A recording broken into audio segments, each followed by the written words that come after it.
La antigua ciudad de Tebas ha sido azotada por una fuerte pandemia, y los ciudadanos, desesperados, claman a su rey, Edipo, que busque la forma de solucionar esta situación.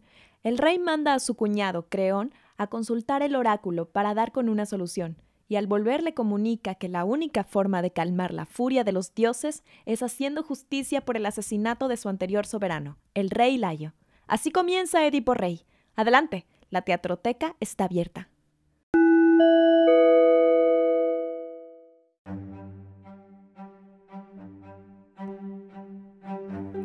El rey manda al pueblo que si tienen alguna noticia del paradero del asesino, deberán hacérselo saber de inmediato o el castigo será grave. Después manda llamar a Tiresias, un ciego y anciano vidente, para que lo ayude a saber la identidad del asesino. Sin embargo, el viejo le dice que quien mató a Layo fue el mismo Edipo. El rey se enfada, es decir, le están acusando de ser un asesino, y lo echa del palacio, y empieza a sospechar que Creón conspiró con el anciano en su contra mientras estuvo fuera. Cuando lo ve, lo enfrenta, y están a punto de empezar a pelear cuando los interrumpe la hermana de Creón, antigua esposa de Layo y esposa actual de Edipo, Yocasta, que los separa y envía a Creón a su casa. Para calmarse, Edipo le cuenta a su esposa las sospechas que tiene de Creón y lo que le dijo Tiresias, pero ella lo tranquiliza contándole de una ocasión en la que Layo le hizo caso a un adivino que le había dicho que moriría a manos de un hijo suyo, que entonces tenía 3 días de nacido nada más, pero que él le hirió los pies con un garfio de hierro y después lo mandó matar, y que como murió a manos de ladrones en un cruce de caminos, la profecía del oráculo no se cumplió, así que no tiene de qué preocuparse. Mal ahí, Yocasta, mal ahí, porque Edipo, lejos de tranquilizarse, se altera todavía más y le pregunta a Yocasta por el lugar y fecha exacta en la que Layo fue asesinado. Yocasta le responde que fue días antes de que Edipo llegara a la ciudad y se convirtiera en rey por vencer a una esfinge, y luego le pregunta si iba solo o si iba acompañado, y la reina le responde que Layo murió con toda su comitiva. Solamente se salvó un siervo, al que manda llamar al palacio. Aún sin calmarse, Edipo le cuenta que cuando era más joven había consultado a un oráculo y que le había dicho que su destino era matar a su padre y casarse con su madre. ¿Me oyeron bien? Matar a su padre, casarse con su madre. Y para evitarlo, huyó de su ciudad, Corinto, donde su padre Pólibo y su padre Mérope eran reyes. También le dice que, llegando a un cruce de caminos, justamente había arremetido contra un grupo de extranjeros y los había matado. Y la preocupación de Edipo aquí es que Layo haya estado entre ellos y que por ende deba abandonar la ciudad sin poder volver a casa. Yocasta, como personaje racional que es, lo calma diciéndole que no saque sus conclusiones hasta haber escuchado al testigo. Tiempo después llega un mensajero desde Corinto al palacio y le comunica a Edipo que su padre, Pólibo, ha muerto. Lejos de entristecerse, Edipo se alegra, pues significa que la profecía de él matando a su padre no se ha cumplido, hasta que se entera que en realidad fue adoptado por el rey. Sip, resulta que un pastor lo había dado en adopción al rey después de haberlo salvado de una muerte segura y quitarle unos garfios de hierro que tenía ensartados en los pies, después de que un sirviente de Layo se lo diese. O sea, un sirviente de Layo le dio el niño al pastor, y el pastor le quitó los garfios de hierro de los pies al niño, y después se lo dio al rey, Pólibo. Es entonces que Yocasta le ruega a Edipo que deje de lado el asunto, pero este se niega y ella entra llorando desesperada al palacio. Ya después veremos por qué. Llega el siervo que le dio a Edipo bebé al pastor que lo dio a Pólibo, y le dice a Edipo que ese bebé era el hijo que Layo mandó matar, pero que tuvo compasión de él y dio el niño al pastor. Es entonces que Edipo se da cuenta que en realidad la profecía sí se cumplió. Ha matado a su padre y se ha casado con su madre. Entra encolerizado al palacio a buscar a Yocasta, pero luego el siervo sale y comunica a la ciudadanía que la reina, presa de la desesperación, se ha quitado la vida. Y al encontrarla, Edipo ha tomado los broches de su vestido y se ha arrancado los ojos. Llega Creón y Edipo le hace varios pedidos. Primero, que le dé un funeral a Yocasta. Segundo, que lo eche de la ciudad y lo deje vivir el resto de su vida como mendigo. Y tercero, que cuide a sus hijas, Ismene y Antígona. La historia continúa en Edipo en Colono y Antígona, pero esas serán para otra ocasión. Ahora ya sabemos la historia, y hablemos ahora de quién la escribió.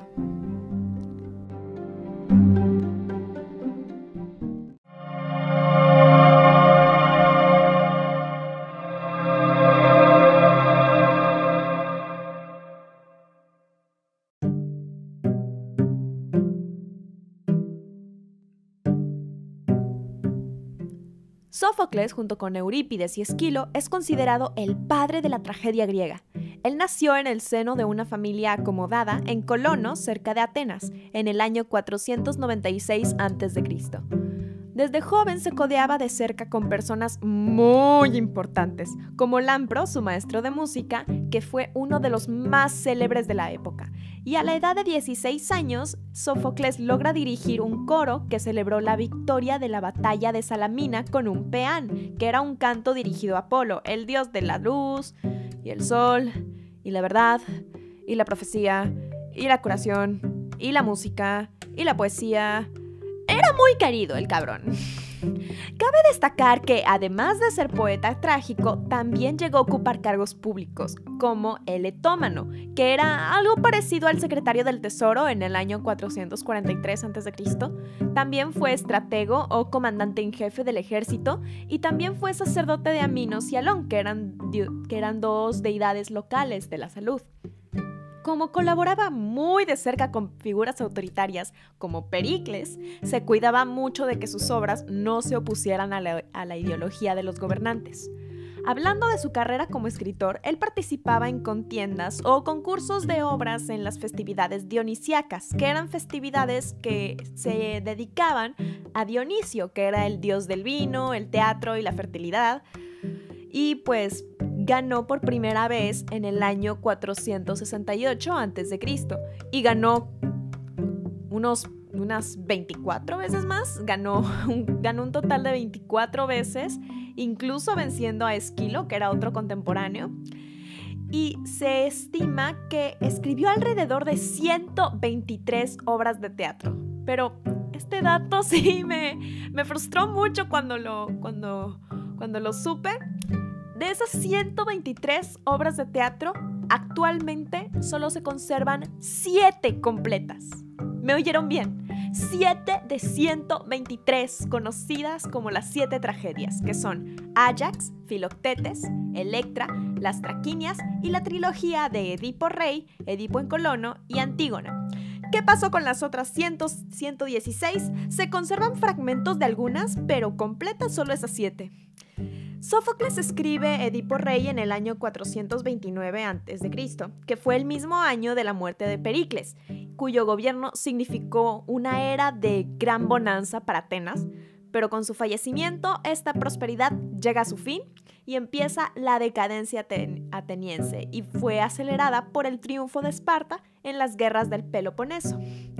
Hay una leyenda popular que dice que el hijo de Sófocles lo llevó al tribunal para que fuera destituido de su cargo como el etómano por su edad.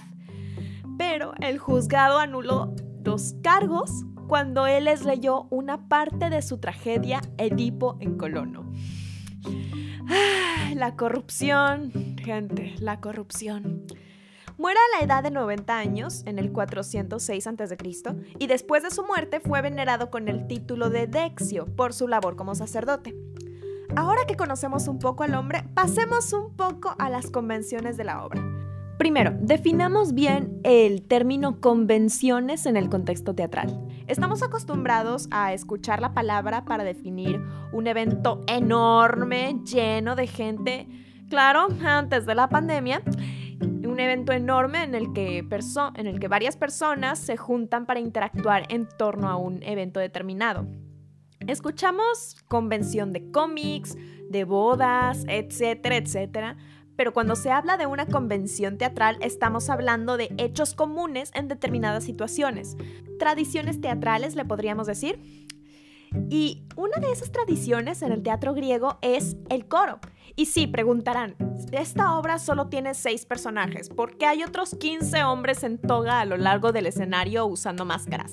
Bueno, el coro no era únicamente para darle algo que hacer a los actores que no conseguían papeles principales. De hecho, eran muy importantes, al menos en el teatro de Sófocles. Las intervenciones del coro permitían a los espectadores tener una comprensión más clara de lo que sucedía en la obra, aunque no fuera mostrado.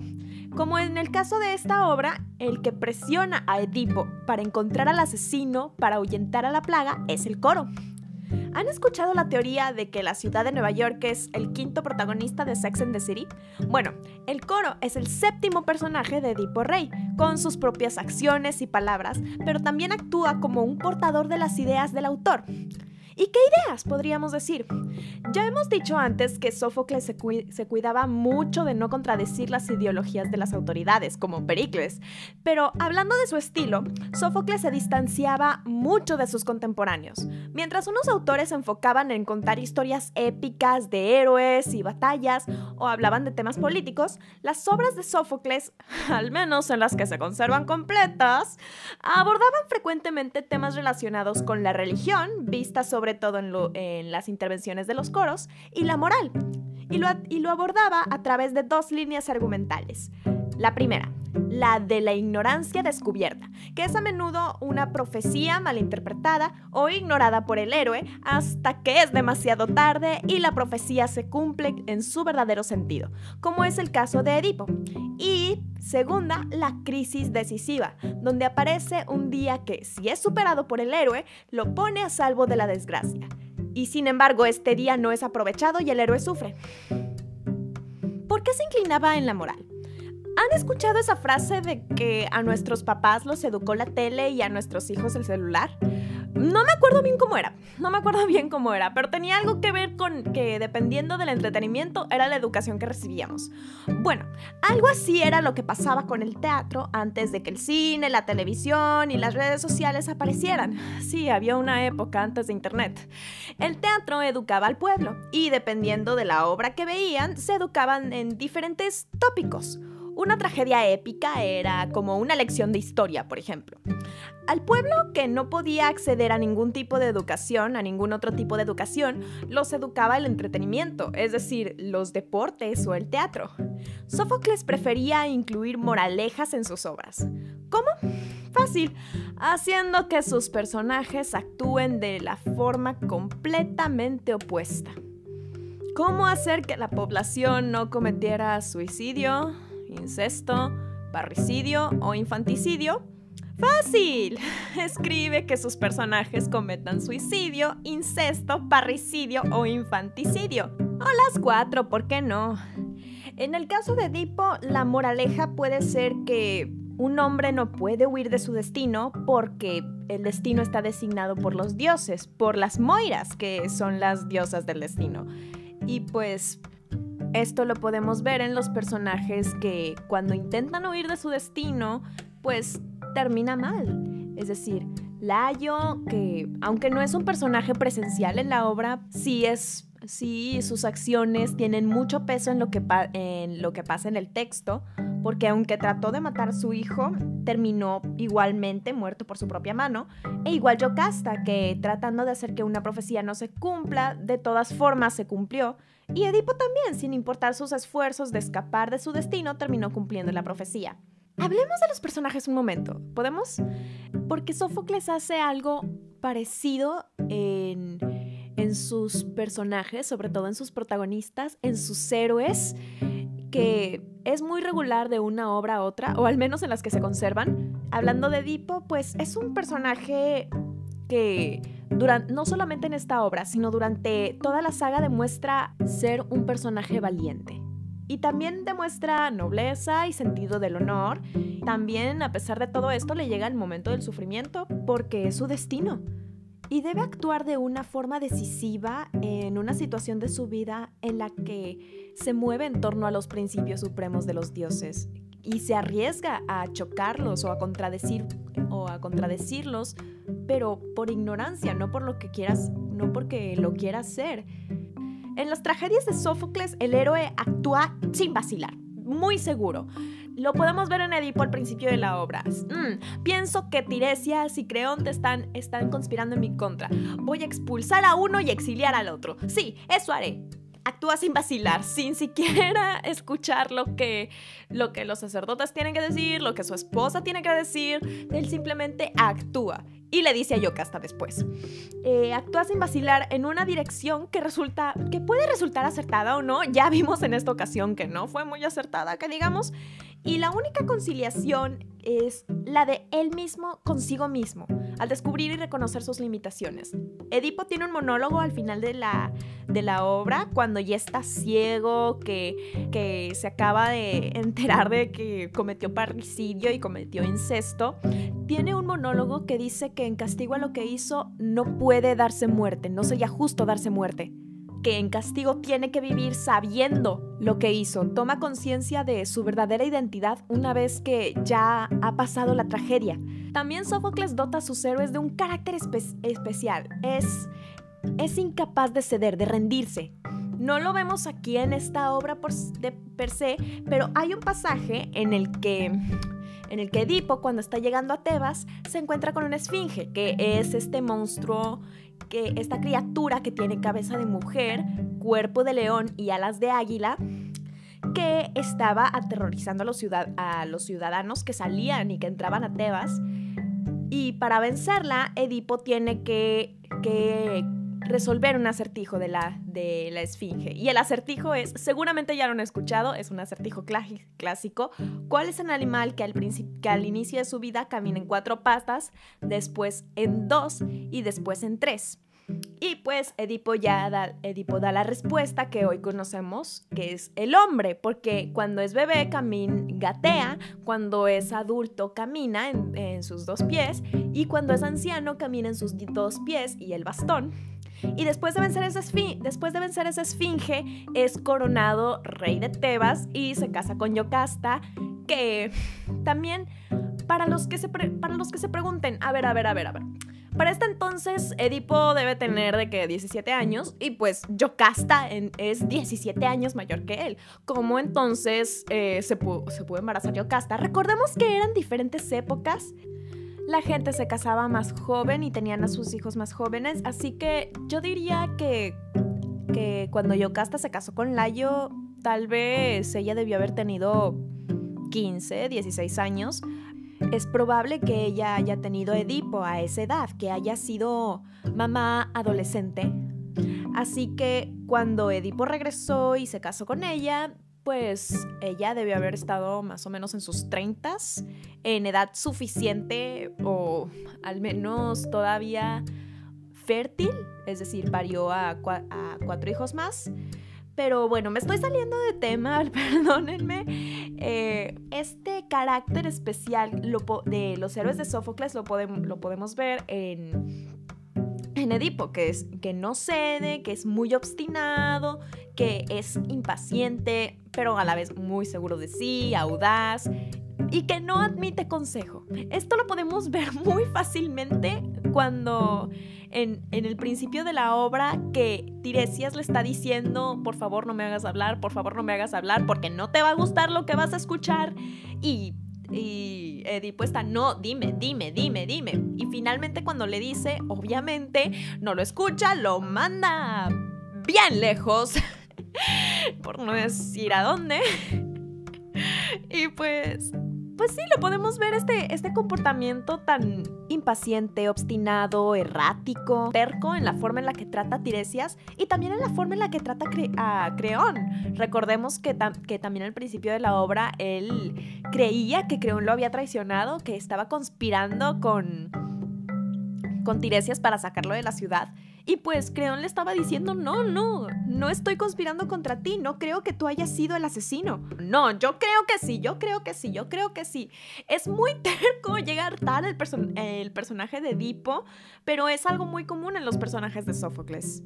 Otro aspecto del estilo es que utiliza mucho la peripecia. ¿Qué es la peripecia? Es el plot twist, es el cambio de fortuna, el cambio de suerte. Es decir, que de una escena a otra todo se transforme en dicha cuando antes era tristeza, o al revés, como suele pasar, que todo lo que era felicidad se transforme en tragedia. Y así permite que el espectador pues le tenga compasión al pobre personaje y pues al resto. Por ejemplo, la obra de Edipo Rey comienza que tienen que cazar al asesino de Layo y termina en un terrible drama familiar. Así que podemos ver esa peripecia en todo el cambio de trama, el cambio de conflicto que logra conmover al espectador y también a los otros personajes. También otro aspecto de estilo que utiliza mucho es la ironía. O sea, la burla disimulada, en donde a través de las palabras o el lenguaje corporal se da a entender todo lo contrario a lo que se pretende. Sigue siendo muy común en esta época, pero en la escritura y en el trazo del teatro griego la ironía era muy común. No solamente en la tragedia, también en la comedia y en la sátira sobre todo. Y la función de la ironía es aumentar la intensidad de una situación específica, en donde el espectador conoce un suceso, pero que el personaje no. Es decir, el espectador desde antes se entera que Edipo se casó con su mamá y mató a su papá. Desde antes. Pero solamente está esperando a que los protagonistas, a que Yocasta y Edipo se percaten, porque son los únicos que no saben. Esta ironía está muy presente no solamente en Edipo y también en otras obras griegas. Y pues también la ironía trágica, en donde un personaje, en este caso Edipo, puede dar un discurso en el cual el sentido literal de las palabras no tienen el mismo significado para él como para el público. Mientras que el personaje muestra una situación real, los espectadores y los otros actores pueden ser conscientes de la ironía, lo que en realidad sucede sin que el personaje lo sepa. Pues esta situación es la que lo lleva a un desenlace trágico. Esta ironía se puede ver cuando está diciendo el discurso de que el asesino de Layo tiene que pagar por sus crímenes y pues sorpresa, el asesino de Layo es el mismo. Esta situación lo lleva a un desenlace trágico. Como Edipo promulgó que el asesino de Layo tiene que pagar, pues ni modo, mi rey, a pagar, porque pues el asesino de Layo pues eres tú. Y otro recurso es la anagnórisis, el reconocimiento o descubrimiento de algo.